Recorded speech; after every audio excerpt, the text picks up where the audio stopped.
Once upon a time, there lived 4 monks in a silent monastery situated on a hill.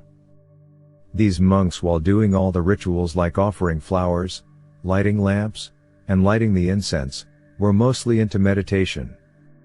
One day the chief farmer of the nearest village came to this monastery to invite the 4 monks to preach Dhamma, followed by an alms ceremony. This village, though situated next to the monastery, distance-wise the two were far away.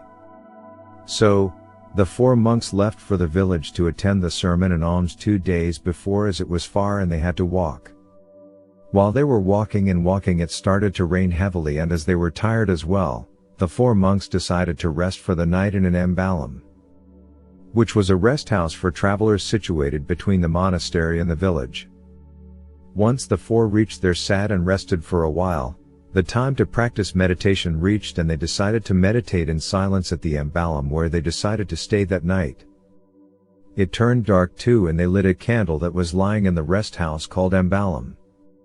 As thanksgiving, they made sure that they keep another candle and a box of matches for the next travelers who would spend their time after these 4 monks.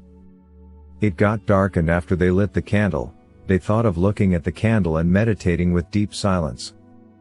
The 4 agreed to practice meditation by gazing at the candle and decided not to talk at all, no matter what happens.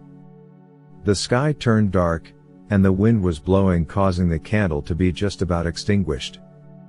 "Oh, no, the candle is going to blow off," said the first monk. Then the second monk said, "We are supposed to be in silence and meditate." "Will you two keep silent? You two have lost your silence," said the third monk. Just then the fourth monk said happily, making a laugh, "I am the only one who was silent." If we reflect on what happened between the monks, it is that each monk broke the silence due to some reason. The first one got distracted by the candle flame just about to blow away, while the second monk lost his silence due to the fact he pointed out that others are not practicing meditation in silence, which was a rule. Then the third monk was fumed with anger and burst up, saying, "You two are not keeping silent and disturbing others." Then the fourth one was boasting about his pride in keeping silent. All 4 were blaming one another, pointing fingers at each other, none seeing the mistakes by each of them. Everyone worried about others' mistakes but was blind to see each of theirs. When one points his finger at someone, he or she must understand that there are 4 fingers pointing at one's own side. In other words, though one preaches and points out mistakes, one must realize one's own mistake as well. In life, if we only look and reflect on our own mistakes and try to solve and correct those, rather than finding fault with others, then we will be saved from many fights and quarrels and troubles in our general life and also in political scenarios in countries.